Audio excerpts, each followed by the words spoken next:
En primera plana, Carlos Herranz. Bienvenidos en Primera Plana, un programa de Radio Francia Internacional y de France 24. Esta semana ponemos el foco en el rol que han jugado los kurdos en el final del Estado Islámico. Para ello me acompañan ya en este estudio tres invitados que conocen muy bien al mundo de los kurdos. Christian Denjon, de la publicación Orient 21, bienvenido. Gracias. Mi compañera Oriane Verdier, del Servicio Internacional de Radio Francia Internacional, que además fue corresponsal en Erbil, en Irak. Bienvenida. Gracias. Y tenemos también a Logan Perpignan, que es fotógrafo y periodista independiente. Bienvenido, Logan. Buenos días.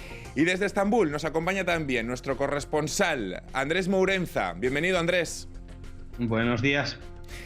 Las fuerzas kurdas y su papel en el fin del Estado Islámico, hoy en Primera Plana. Bueno, pues si lo recuerdan, hace tan solo 5 años, que fue antes de ayer, el Estado Islámico pues tenía un califato, así lo denominaban ellos, del territorio de Reino Unido entre Siria e Irak, todo ese territorio que lo controlaban.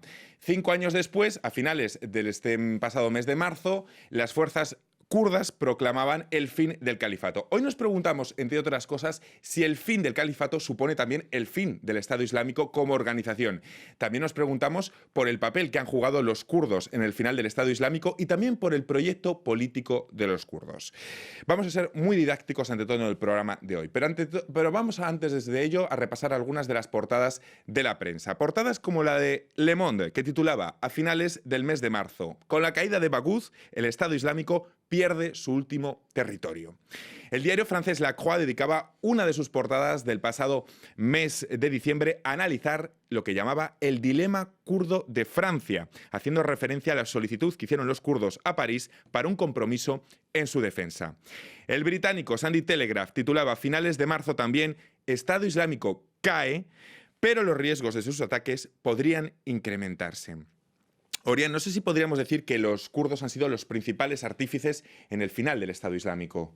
Sí, creo que han sido en la primera línea de este combate, pero también creo que fueron importantes porque eran aliados fáciles para la coalición internacional. Eran lo más fácil con quien trabajar y con quien luchar, porque los kurdos siempre han tenido buena relación diplomática con Francia o Estados Unidos. Entonces era fácil para Francia y Estados Unidos y otros países europeos trabajar con ellos y entonces tener fuerza en frente del Estado Islámico. No sé, Chris, si cuando hablamos del fin del califato del Estado Islámico estamos hablando también del fin del Estado Islámico como organización.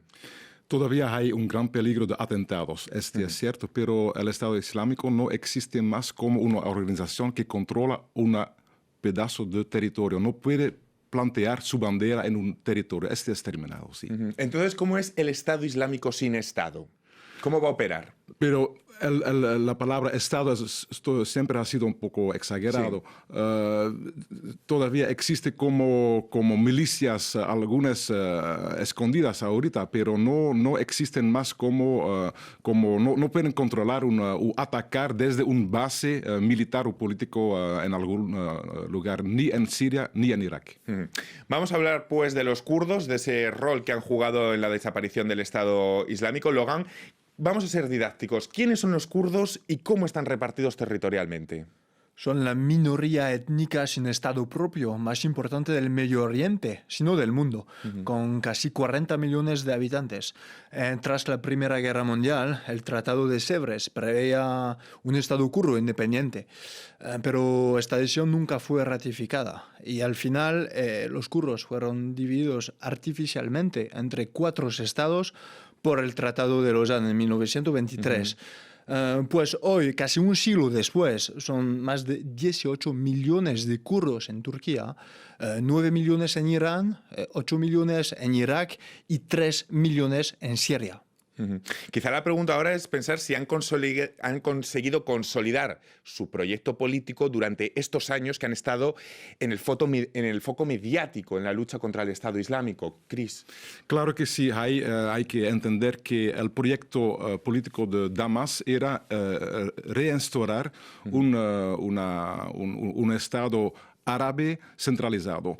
El proyecto político de la oposición siria dominado después de 1 o 2 años era la instalación de un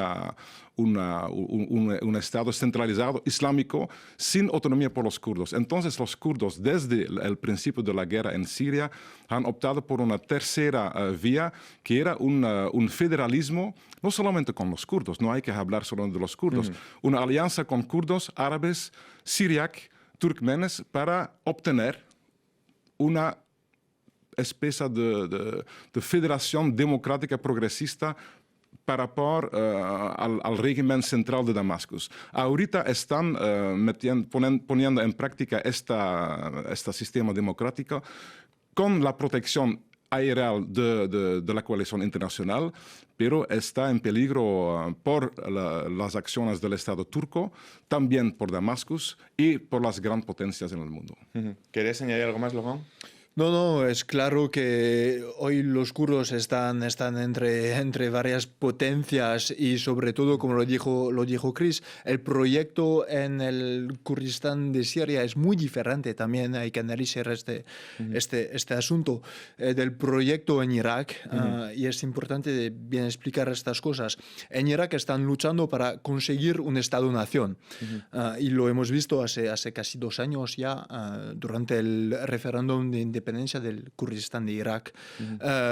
En Turquía y en Siria están luchando para crear una autonomía, pero una autonomía con una convivencia entre los diferentes pueblos y las minorías que sean étnicas o religiosas. Son 2 proyectos totalmente diferentes.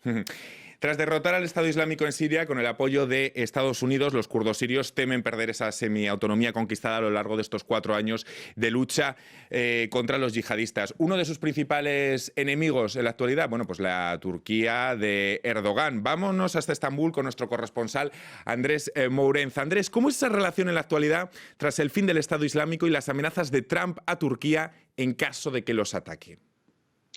Bueno, a ver, para Turquía el principal problema es que las milicias kurdo-sirias, las YPG, estén afiliadas y tengan una relación orgánica muy importante con el grupo armado kurdo PKK, que actúa con atentados en Turquía desde los años 80 y que además está considerado como una organización terrorista no solo por Turquía, sino también por la Unión Europea y Estados Unidos. Entonces, Turquía lo que acusa es a Estados Unidos de estar, digamos, manteniendo una posición hipócrita por apoyar por un lado a unas milicias kurdas en Siria y por otro lado estar en contra del PKK cuando son, digamos, organizaciones hermanas. La relación era buena con los kurdos de Siria hasta 2015, pero entonces empezó a empeorar a causa del conflicto en Turquía, en la parte kurda de Turquía.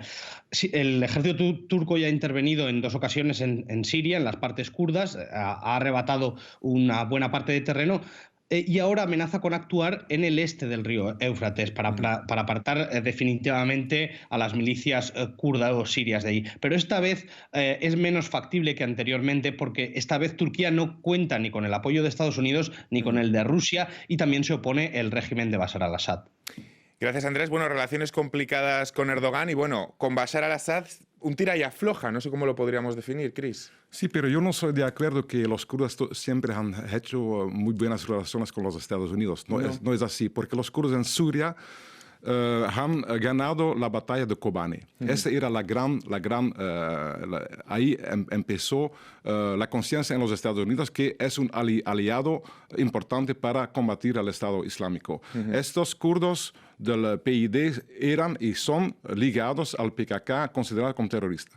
Entonces, esta relación es una relación ambigua y pragmática con la coalición internacional, porque al oeste de la Éufrates, en Afrin, los kurdos eran aliados a Rusia, y Rusia dejó los kurdos y permitió a la Turquía de invadir Afrin con ahora una situación política desastrosa por la convivencia de la gente, imposando una oposición islámica en toda la provincia de Afrin, como es la fecha en Idlib. Entonces, la gran cuestión es que son los kurdos, con su alianza con los árabes, en el norte, en el este de Siria, capaces de imponer su sistema, podemos decir, democrática, con un acuerdo con Damasco. Primera pregunta, con Damasco. Y segunda, la alianza con kurdos y las demás comunidades en el norte, en el Siria, es más fuerte que antes o no. Y yo he visto en septiembre, último de septiembre, que esta alianza, si las potencias regionales y internacionales dan la oportunidad a esta alianza arabo-kurdo de imponer o de realizar un sistema político democrático progresista tratan de hacer igualdad hombre y mujer y todo esto. Este es un proyecto político y es muy interesante para todo el Medio Oriente. Mira, ahora que hablabas de la igualdad hombre-mujer, vamos a hablar también especialmente del papel desempeñado por las mujeres, por esas combatientes kurdas contra los yihadistas. ¿Por qué ese papel, por qué ese rol tan especial de las mujeres, Orián? Bueno, primero creo que viene, como lo explico nuestro corresponsal, que viene de PKK. O sea, si hablamos de la región en Siria, pues la organización que ahora que tiene la autoridad, que tampoco creo que sea tan democrática, pero bueno, esta organización ahora viene del PKK, que tiene una ideología comunista, que bueno, tiene que ser todo el mundo igual, entonces mujer y hombre iguales. Ahora no tengo la impresión que sea perfecto tampoco, como lo podemos así vender en los medios. Sí, idealizar exactamente. Yo creo que aquí en Francia nos gusta mucho pensar que hay esta organización, que hay mujeres y hombres que luchan juntos, iguales, muy así democráticos y todo. Pero sacamos un lado épico. Sí, exacto. Bueno, o sea, todavía yo creo que es un gran paso por adelante y claro que es muy importante ver estas mujeres que, o sea, sí pueden luchar, pero también tienen un papel político. Entonces es muy interesante. Pero, por ejemplo, en Irak también venden esto cuando no es cierto. Así, o sea, yo en Irak las únicas veces que vi mujeres era para momentos diplomáticos cuando había, no sé, la proyección de una película sobre los peshmergas. Pero en Irak no, o sea, la mujer no tiene el mismo papel y nunca vi en primera línea mujeres luchar en Irak, en Mosul y así. Muy bien el apunte que nos hace ahora nuestra compañera Orián. Vamos a hacer en este punto un pequeño descanso para despedir a los telespectadores de France 24. Nosotros continuamos en unos instantes aquí en Primera Plana. Muchas gracias.